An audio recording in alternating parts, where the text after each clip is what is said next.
Kung gusto niyo ng mga kakaibang luto ng tilapia, ayan na nga, try nyo ang paksiw na tilapia with gata.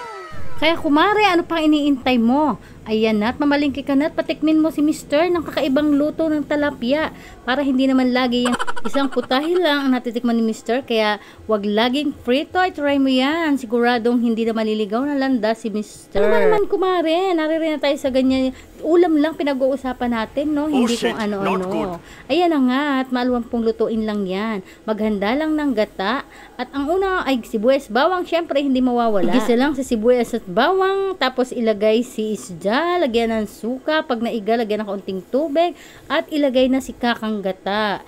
Ganun lang kasimple magluto ng pinakamasarap na ulam para kay Mr. Pag natikman niya ni Mr., siguradong mapapahu si Mr. Hindi siya titingin sa kaliwat kanan. Siyempre, diretso lang ang tingin kay Mrs. lang.